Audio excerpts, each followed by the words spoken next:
Can we believe it? It is the end of the month of August, so you know what that means. It's time for the top 5 fragrances of the month. I know you all enjoy these. These were the fragrances I wore the most and or they brought me the most joy for the month. So let's get into it because I'm actually surprised how this list shook out, and we'll get into it. Welcome back to the channel, everyone. The SANTAMARIA here. Lipstick of the day today, everyone. We are rocking out with, what is this? MAC Flamingo lipstick. This has made a favorites list before in the past. It's this peachy pink type of color that's been great this summer for me. I also have it paired with MAC Chestnut Pencil, and I have the MAC Clear Gloss on top of it. That's just been like my go-to combination lately. Just insert a different lip color. As always, beauty details on my face will be down in the description box below, so you do not have to ask questions about it. Next up, we have fragrance of the day, and since it is still kind of hot, even though it's been kind of cooling down already, fall, is that you?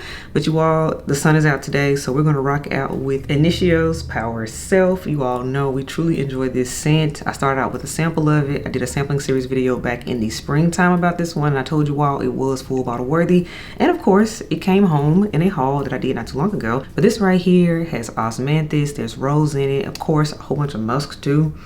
But all in all, this is in that clean and fresh and floral category for me, and it's perfect for a warm day like today because it is still summer. And that again is Initio's Power Self. And now let's get into these top 5 fragrances for the month of August. In the number 5 spot, this is a brand new release. I got it at the end of last month, so I have been able to wear it all month. I've been talking about it. I've even done this dedicated review for it, and that is Rare Beauty's new Rare fragrance right here. This is the number 5 scent.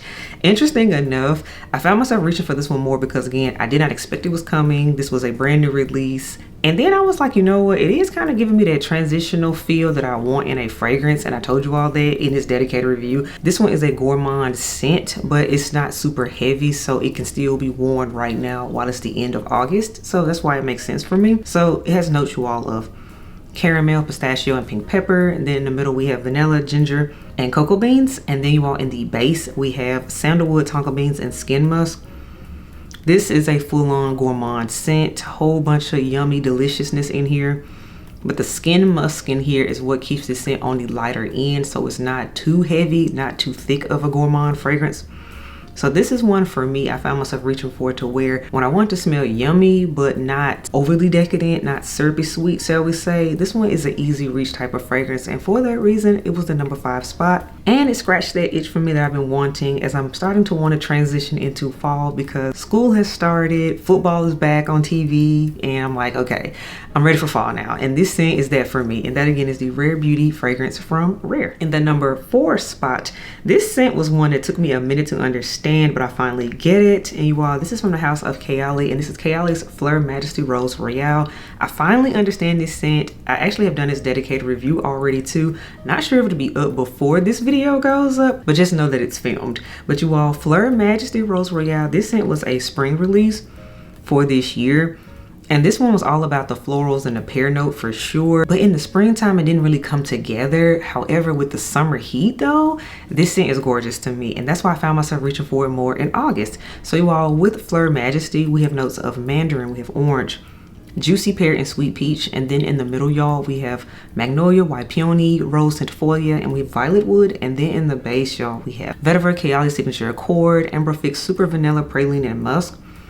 A whole bunch of notes in here. This one's actually on the more complex side for my Kayali fragrances. It's still in that fruity, floral, and fresh category. And you all know that is my favorite category. But again, it took the summer heat, specifically in the month of August, for this scent to come alive, you all, because it wasn't gelling in the cooler weather. But y'all, I get the pear for sure. I get the sweet juiciness in here. I'm getting peach. The flowers in here for sure. I get the violet in here. I get the rose. And I get the musk in here. I don't so much get the gourmand notes in here, the vanilla, the praline, all that. I don't really get that in here. So that's why this scent is different for me when it comes to the house of Kayali, because to be fair, vanillas and gourmands is normally their main thing. That's their bread and butter. But this one went a different direction and I finally get it. And that's why it made the number 4 spot, because I was reaching for it. And that again is Kayali's Fleur Majesty Rose Royale. In the number 3 spot, you all, this is one that has truly grown on me too. In the number 3 spot, you all, it is this one right here. This is from the house of Nihilo, and this is Fleur Narcotique, the Extrait version. Yes, aka whenever you see the dark bottles from them, it's an Extrait.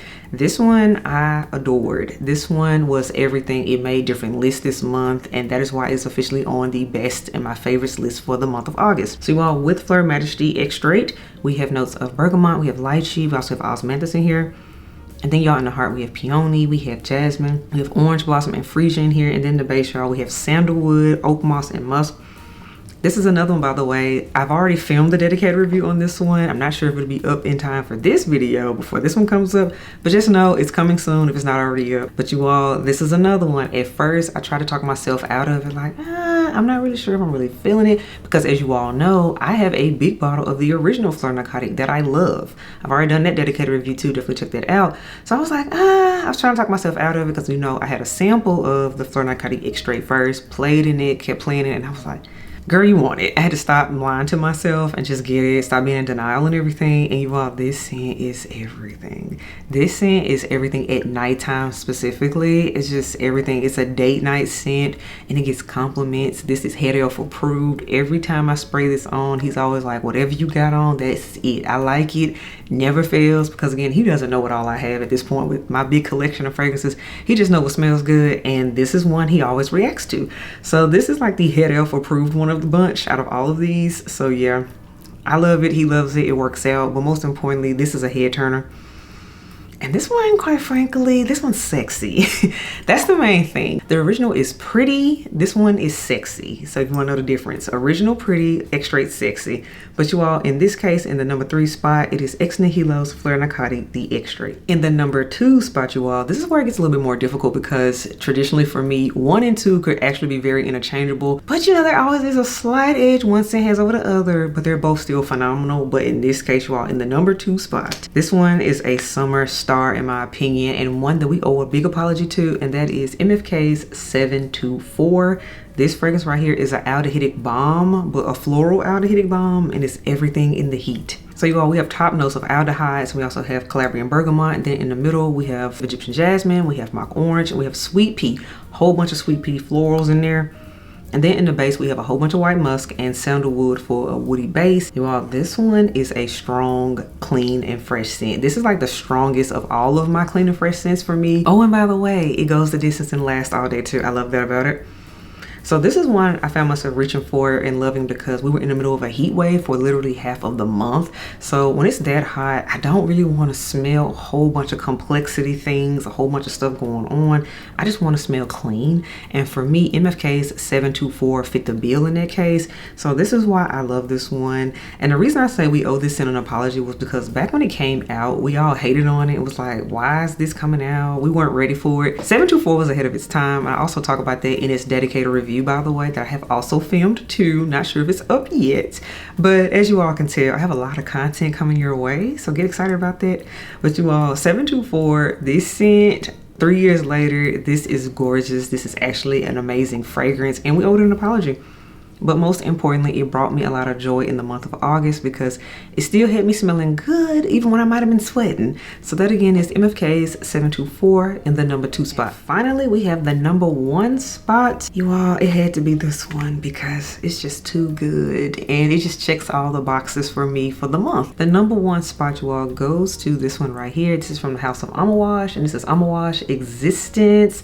You all knew that a full-size bottle was coming into my collection at some point, because remember when I did a sampling series video talking about all the new Amouage fragrances that came out for spring and summer of this year, 2025, and I told you all Existence was a win. This was a love at first sniff for me. There was no ifs, ands, or buts about it. I was gonna get it, which I don't know why I got 2 samples, you all, because I was sold after 1 sample. But let's get into Existence, because Amouage, you know how to switch it up but still stay true to your roots at the same time, and that's what they did with this fragrance. So you all, with Existence, we have notes of lily of the valley, we have rose, frankincense, we have mystical and labdanum, and then you all, in the base we have ambergris, white musk, and benzoin in here. All in all, you gotta love Lily of the Valley. And if you know anything about me, for those that have been watching me since my candle review days, you will always know this. I have always been a fan of Lily of the Valley. I've even purchased candles that were straight up Lily of the Valley before in the past. So naturally, I'm going to enjoy it in a perfume. And for me, this is like the best, latest edition, up-to-date version of a Lily of the Valley fragrance that we've gotten in a very long time, in my opinion. Because usually when it comes to florals, everybody does rose, we do jasmine, people do a whole bunch of orange blossom these days, but people really don't do Lily of the Valley. Amouage decided to be different and give us Lily of the Valley on steroids. Plus with the whole frankincense, myrrh, and everything they gonna do, you know, Existence is everything. They took clean Middle Eastern and gave it some spice and some kick. That's what they did. So this scent is amazing. A beast mode fragrance, holds up to the summer heat while still remaining feminine and fresh at the same time. I don't know how they did it, but again, that's Amouage for you. That is why it's #1 for me. One of the best purchases I have made for this year. So I'm pretty sure when I do my second half of the year, favorite fragrances I've purchased so far and things, this fragrance will be on that list. So those are my thoughts on Amouage Existence for now. But most importantly, it made the #1 spot for the month of August, y'all. So all right, everyone, that wraps up my top 5 fragrances for the month of August. Let me know what you think about my list. Do you love it? Do you hate it? But most importantly, elves, what were your top 5 fragrances of the month? Drop it in the comment section below. I would love to read them and respond when I can. But until next time, elves, I will catch you on the next video. Bye, y'all.